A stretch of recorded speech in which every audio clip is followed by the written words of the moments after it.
নারায়ণগঞ্জ ৫ আসন বরাবরই আলোচনায়।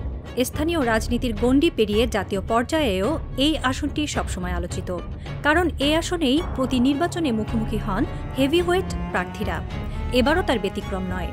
আওয়ামী লীগ মাঠে না থাকলেও আসন্ন ত্রয়োদশ জাতীয় সংসদ নির্বাচনে নারায়ণগঞ্জ ৫ আসনে বিএনপির মনোনয়ন নিয়ে তীব্র প্রতিযোগিতা শুরু হয়ে গেছে।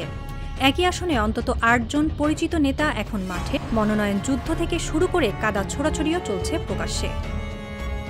মনোনয়ন প্রত্যাশীদের মধ্যে সবচেয়ে আলোচিত নাম নারায়ণগঞ্জ মহানগর বিএনপির আহ্বায়ক অ্যাডভোকেট সাখাওয়াত হোসেন খান।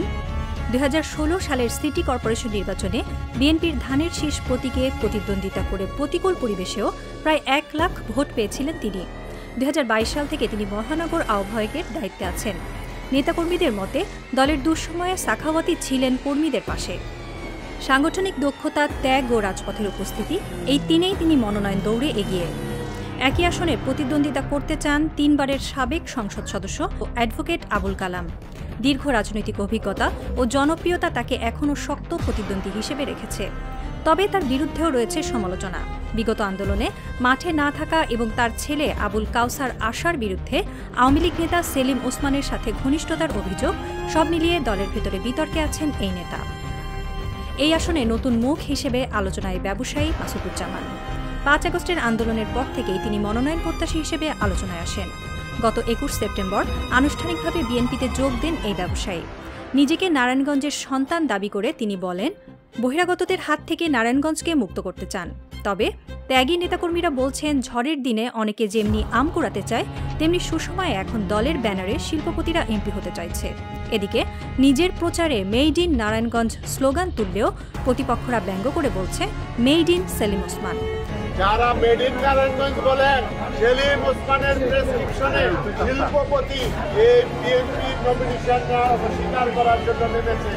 এমনকি আন্তর্জাতিক গণমাধ্যম আল জাজিরার অনুসন্ধানী সাংবাদিক জুলকারনাইন সায়েরও দাবি করেছেন, মাসুদুজ্জামান অতীতে আওয়ামী লীগ নেতা শামীম ওসমানের ঘনিষ্ঠজন ছিলেন, যা এখন রাজনীতিতে নতুন তোলপাড়ের জন্ম দিয়েছে।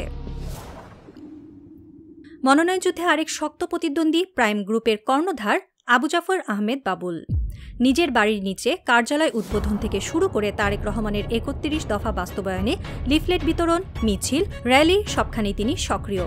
অনুসারীদের দাবি, হাইকমান্ডের সাথে সুসম্পর্ক থাকায় মনোনয়ন পেতে পারেন তিনি। ছাত্রদল থেকে উঠে আসা মহানগর বিএনপির সদস্য সচিব অ্যাডভোকেট আবু আল ইউসুফ খান টিপুও মনোনয়ন চাইছেন এই আসনে। রাজপথের আন্দোলন, স্বৈরাচার বিরোধী সংগ্রাম সবখানেই তার উপস্থিতি চোখে পড়ে। অনুসারীদের মতে দলের প্রতিটি কর্মসূচিতে মাঠে থাকা টিপুই হতে পারেন এই আসনের চমক। এছাড়াও জেলা ছাত্রদলের সাবেক সভাপতি জাকির খান, জাসাস কেন্দ্রীয় কমিটির যুগ্ম আহ্বায়ক আনিসুল ইসলাম সানি এবং শিক্ষাবিদ প্রফেসর আলিয়া রহমানও এই আসনে বিএনপির মনোনয়ন প্রত্যাশী হিসেবে কাজ করছেন। এখন দলীয় মাঠের চিত্রটা একেবারেই স্পষ্ট।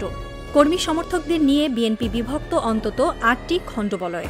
সভা, সমাবেশ, পোস্টার সবই চলছে আলাদাভাবে। আর কিছু প্রার্থী প্রকাশ্যেই মেতে উঠেছেন বিষাদাগার ও কাদা ছোড়াছুড়িতে।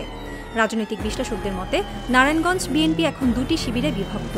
একদিকে ত্যাগী ও অভিজ্ঞ রাজনীতিকদের বলয়, অন্যদিকে নতুন ব্যবসায়ী ও অর্থনৈতিকভাবে প্রভাবশালীদের বলয়। বিশ্লেষকদের অভিমত, এই দ্বন্দ্ব কেবল মনোনয়ন প্রক্রিয়াকেই জটিল করছে না, বরং নারায়ণগঞ্জ বিএনপির ভবিষ্যৎ নেতৃত্বের রূপরেখাও নির্ধারণ করবে। শেষ পর্যন্ত কে পাবেন বিএনপির প্রতীক ধানের শীষ, সিদ্ধান্ত এখন কেন্দ্রের হাতে। তবে কর্মীদের আশা, যেই মনোনয়ন পান, ঐক্য ধরে রাখতে হবে, কারণ ভবিষ্যৎ নির্ভর করছে সেই ঐক্যের ওপর। আমাদের ভিডিওটি কেমন লাগলো কমেন্ট বক্সে জানান। আমাদের সঙ্গে থাকার জন্য ধন্যবাদ।